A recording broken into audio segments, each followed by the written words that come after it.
नमस्कार, स्पॉटलाइट हरियाणा में आपका स्वागत है। मैं हूं वैशाली चौधरी। पिछले एक पखवाड़े से हरियाणा का बजट सत्र चला। कैसा रहा बजट सत्र? एक पार्ट हमने आपको दिखा दिया। बजट जो पेश हुआ वो हमने आपको पिछले हफ्ते दिखाया। इस हफ्ते हम आपको दिखा रहे हैं कि बजट पेश होने के बाद जो बजट पर चर्चा हुई और किस तरह से पूरा का पूरा बजट सत्र रहा, इस पर एक नज़र इस पैकेज के जरिए डालिए।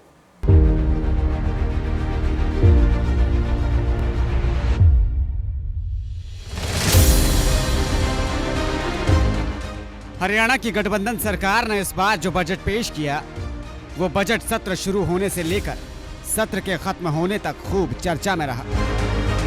कई इतिहास बने, कई इतिहास बदले।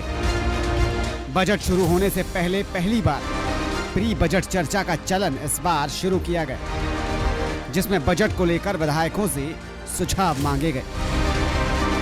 3 दिनों तक चली इस बजट चर्चा में सुझाव तो विधायकों ने दिए, लेकिन विपक्षी विधायकों ने इसके लिए सरकार पर निशाना भी खूब साधा। कांग्रेस की एकजुटता जहां इस बार हावी नजर आई, तो वहीं सरकार में सहयोगी जेजेपी की हालत कुछ बिखरी बिखरी सी दिखी। हरियाणा सरकार का बजट सत्र इस बार कुल 14 दिनों तक चला और 5 छुट्टियों को अगर हटा दें तो बजट की कार्यवाही इस बार के सत्र में कुल 9 दिनों तक चली। इन 9 दिनों में वो बजट भी शामिल है जिसे पहली बार खुद मुख्यमंत्री ने बतौर वित्त मंत्री इस बार पेश किया। मुख्यमंत्री ने विधायकों के सुझावों को बजट में शामिल करने का दावा किया और इस दावे को मजबूत करते हुए इस बजट को जनहितैषी बजट करार दिया। अध्यक्ष महोदय, अपने प्रथम बजट को इस सदन के समक्ष प्रस्तुत करते हुए मेरे गर्व का पहला कारण है कि मैं इसमें विभिन्न भागों को सभी योजनाओं के लिए धनराशि का आवंटन इस प्रकार कर पाया हूं, जिससे हर दिन सुबह जल्दी उठकर खेतों, फैक्ट्रियों और दुकानों की तरफ काम पर जाने वाला हर मेहनतकश आम हरियाणवी अपने जीवन को सुगम होता और अपनी आय को बढ़ता हुआ पाएगा।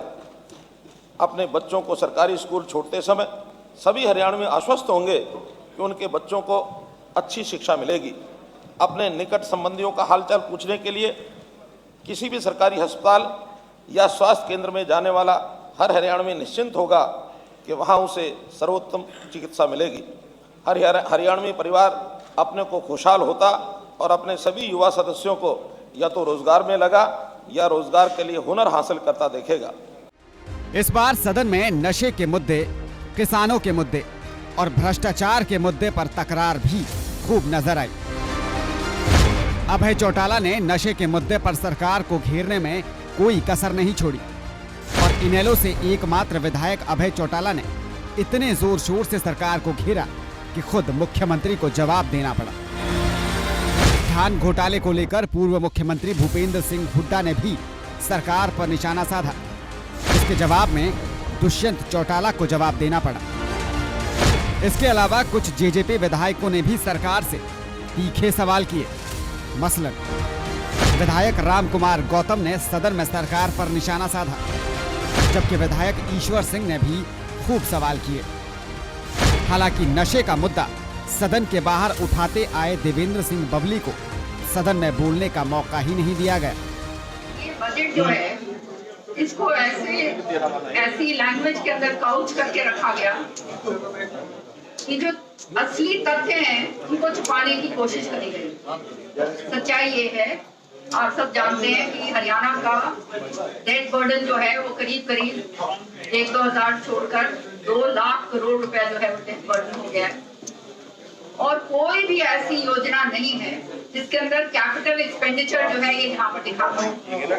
मैंने अपने स्पीच के अंदर बताया ये जो सेंट्रल स्कीम है, सारा बजट जो है वो सेंट्रल स्कीम्स के ऊपर डिपेंड कर रहा है कि उनको जो है सेंट्रल स्कीम्स को किस तरह से दिखाया जाए, ऊंचा पांचा मार के लिए हम काम करें। असलियत के अंदर हरियाणा का जो अपना रेवेन्यू है उस रेवेन्यू से कुछ कर ही नहीं सकते। कि जो बिल आने के बाद भी आपके माध्यम से मुख्यमंत्री और स्पीकर को ये कहूँगा कि ये बिल को स्पीड से चलाते हैं, जैसे फटाफट स्पीड है। भाई बिल ला रहे हो, हमें खुद नहीं पता, मंत्री को बिल का नहीं पता, मंत्री को अमेंडमेंट्स का नहीं पता, मंत्री को ऑब्जेक्शन प्रिंसिपल्स का नहीं पता, और हमारे को पढ़ने के लिए हर एक को टाइम देना चाहिए। आज चलो कुछ ना कुछ हमारे एतराज़ करने पे कुछ ना कुछ बोलने का समय दिया गया, नहीं तो speaker is always in haste to pass. विपक्ष का सामना करने के लिए सीएम खट्टर के साथ सदन में इस बार मंत्री अनिल विज, विधायक असीम गोयल और महिपाल ढांडा भी सक्रिय दिखे। इस बार जो बजट सरकार ने पेश किया उसे लेकर तारीफ भले ही हो रही हो, लेकिन विपक्ष इसे लेकर सरकार को घेरने में ही जुटा रहा। हुड्डा ने जहां इसे आंकड़ों की बाजीगरी कहा, तो वहीं कुमारी शैलजा और किरण चौधरी ने इस बजट के जरिए लोगों को गुमराह करने के सरकार पर आरोप भी लगाए, जबकि सरकार लगातार बजट को आम जनता के हित का बजट बताने में ही जुटी रही। इस बार सदन में कुल 18 बिल पास हुए। इसके अलावा विधायकों के करीब 70 सुझावों को बजट में शामिल करने का भी मुख्यमंत्री ने दावा किया। कुल मिलाकर इस बार का बजट आम लोगों के लिए ही नहीं बल्कि खुद नेताओं के लिए भी काफी दिलचस्प रहा, क्योंकि गठबंधन की सरकार का ये पहला बजट था और इसमें सरकार ने खुद को एकजुट दिखाने की जितनी कोशिश की, उससे ज्यादा एकजुटता विपक्ष में नजर आई। खासतौर से कांग्रेस ने सरकार पर हावी होने में कोई कसर नहीं छोड़ी। Bureau input, PTC news. रुक रहे एक छोटे से ब्रेक के लिए, आप देखते रहिए स्पॉटलाइट हरियाणा।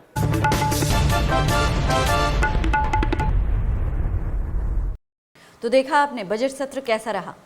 कहीं ना कहीं कांग्रेस पार्टी जो है या विपक्ष जिसे हम कह सकते हैं कि थोड़े से डोमिनेटेड रही, ऐसा माना जा रहा है। बहरहाल इस पूरे बजट सत्र पर हमने विधानसभा के स्पीकर ज्ञानचंद गुप्ता से खास बातचीत की। आइए देखते हैं उनका इस पूरे बजट सत्र के बारे में क्या कुछ कहना है।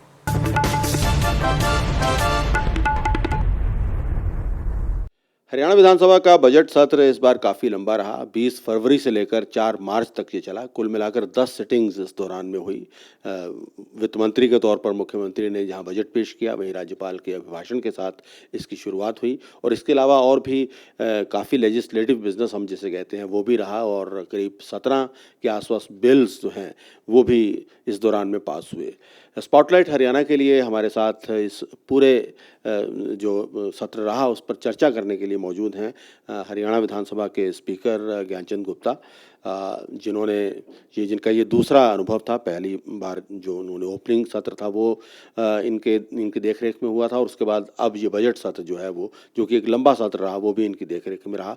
उनका अपना तजुर्बा कैसा रहा और कुल मिलाकर ये सत्र कैसा रहा, इसके लिए आज हम उनसे बातचीत करने वाले हैं। ज्ञानचंद गुप्ता जी, इस बार काफ़ी लंबा सत्र रहा। हमेशा से डिमांड रहती रही है विधायकों की कि उन्हें समय कम मिलता है और जिसकी वजह ये रहती है कि बड़ा छोटा सत्र रहता है। तो मुझे लगता है कि ये शिकायत तो इस बार विधायकों की ज़रूर दूर होगी।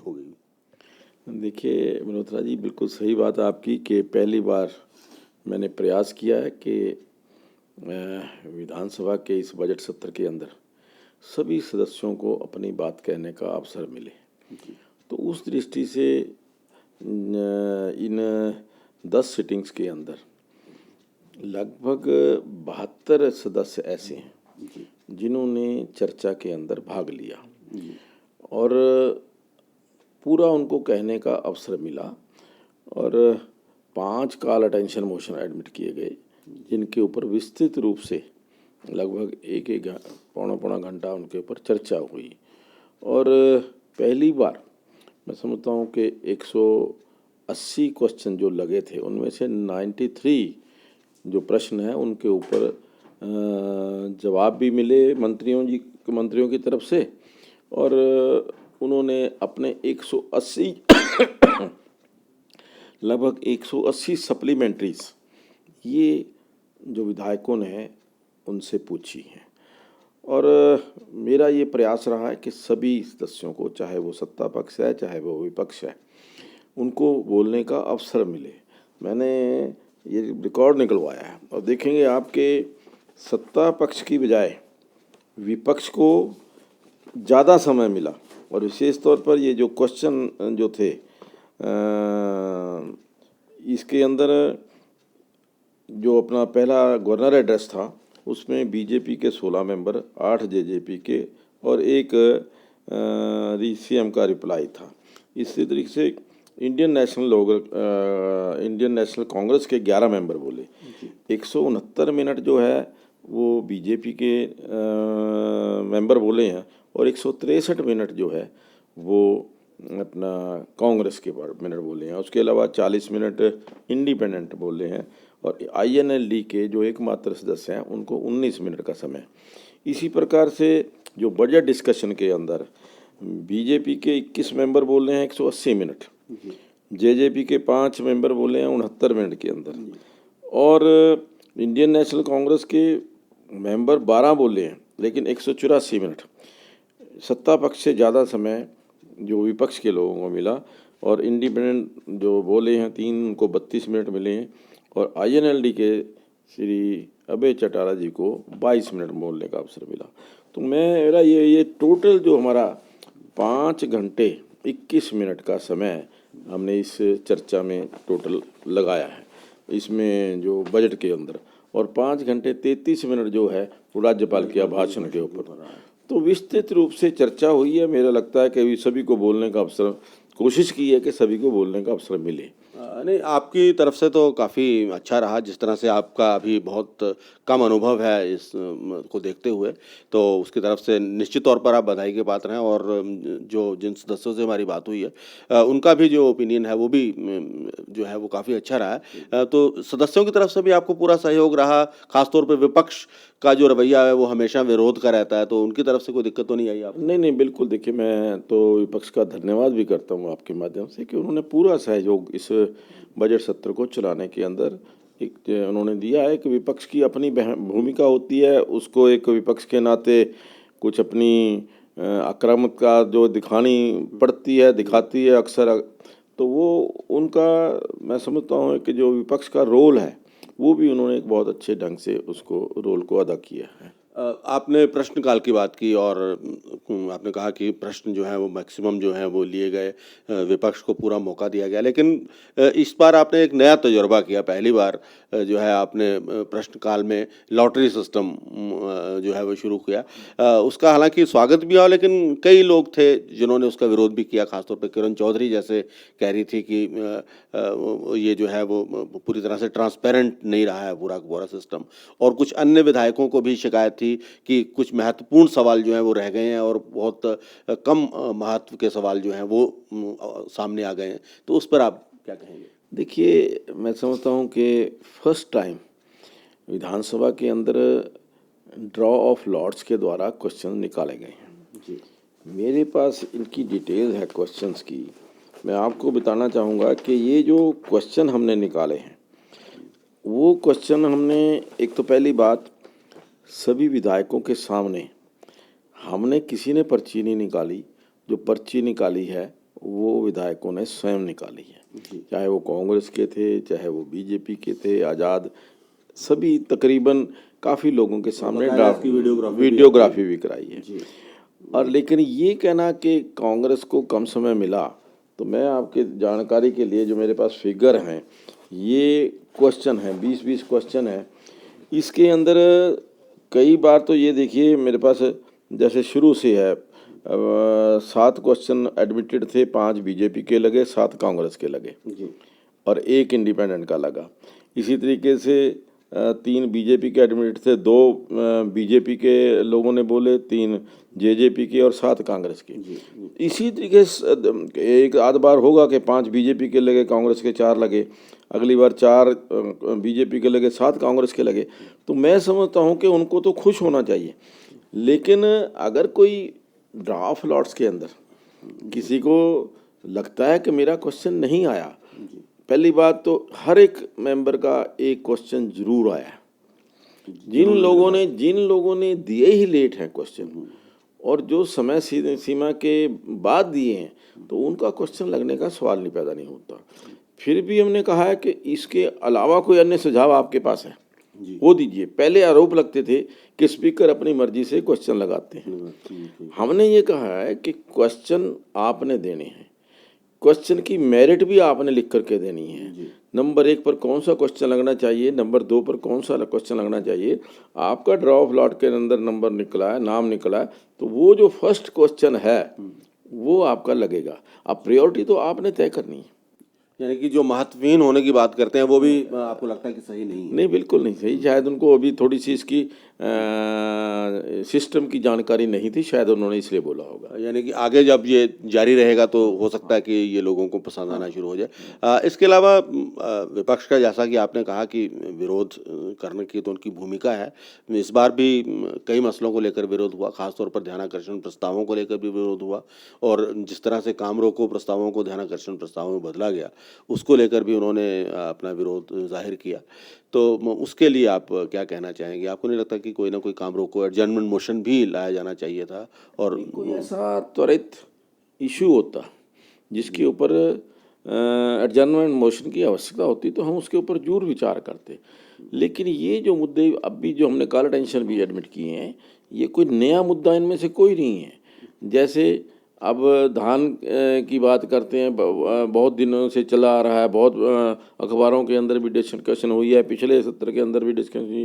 अब अवैध माइनिंग को लेकर के बोलते हैं, ये कोई नशे का मामला, ये तो तकरीबन हर सेशन के अंदर ये मुद्दे पहले भी उठे हैं और आगे भी उठे हैं। इसलिए कोई एमरजेंसी का मुद्दा मुझे इसमें नज़र नहीं आया, इसीलिए हमने किसी एडजर्नमेंट मोशन को एडमिट नहीं किया।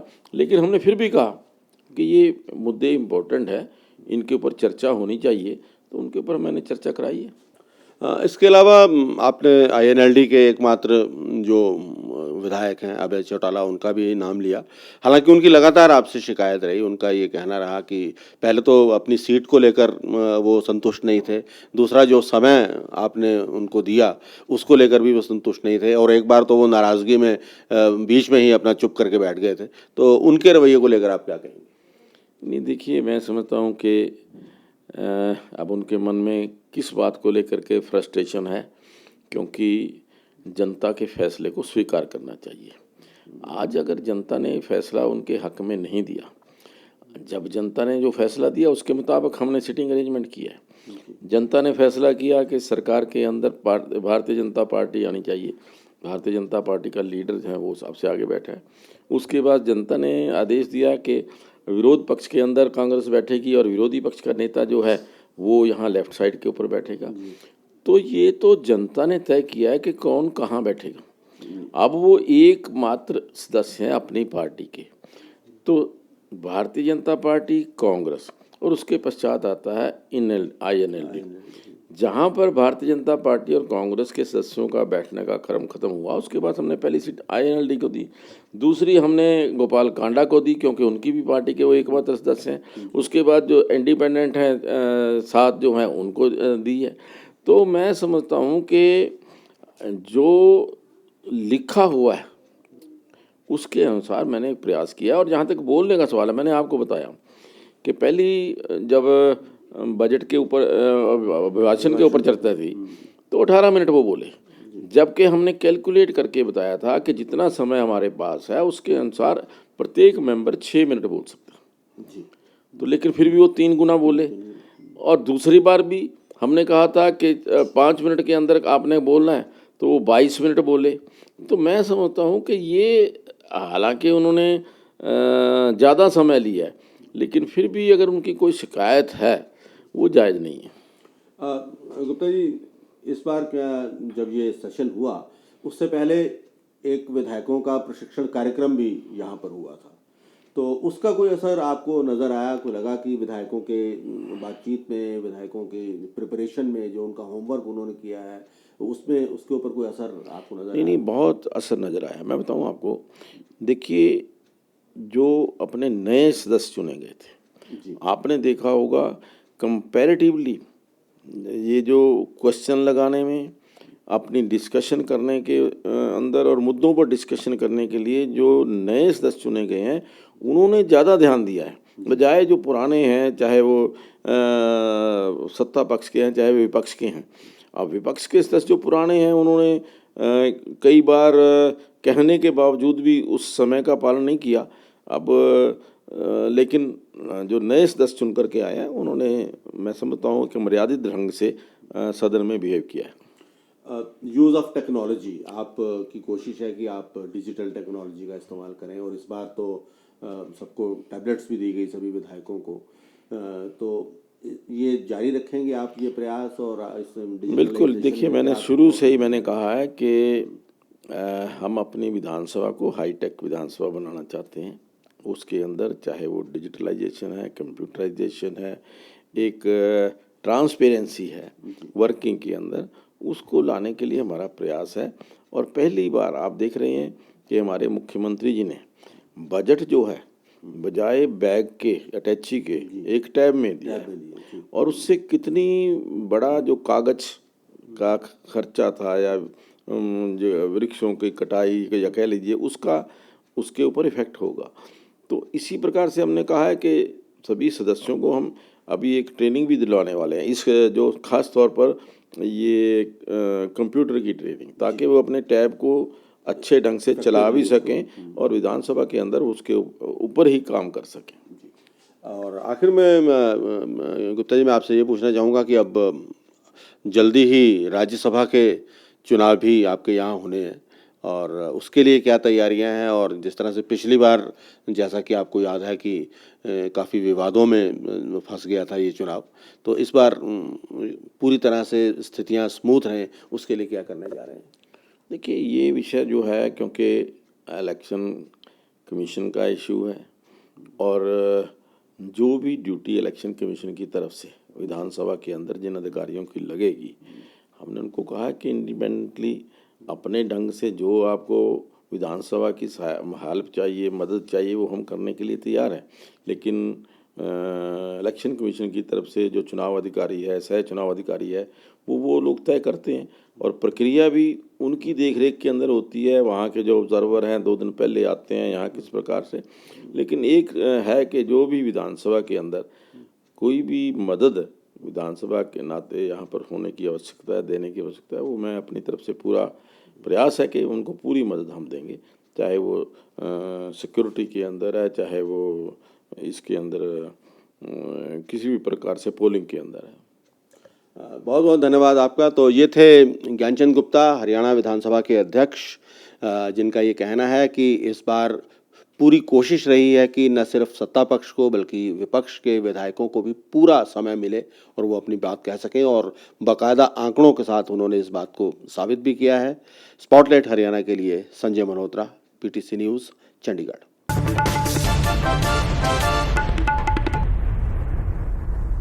और इसी के साथ स्पॉटलाइट हरियाणा के इस एपिसोड में इतना ही। अगले हफ्ते एक और मुद्दे या एक और शख्सियत के साथ हाजिर होंगे। इजाजत दीजिए, नमस्कार।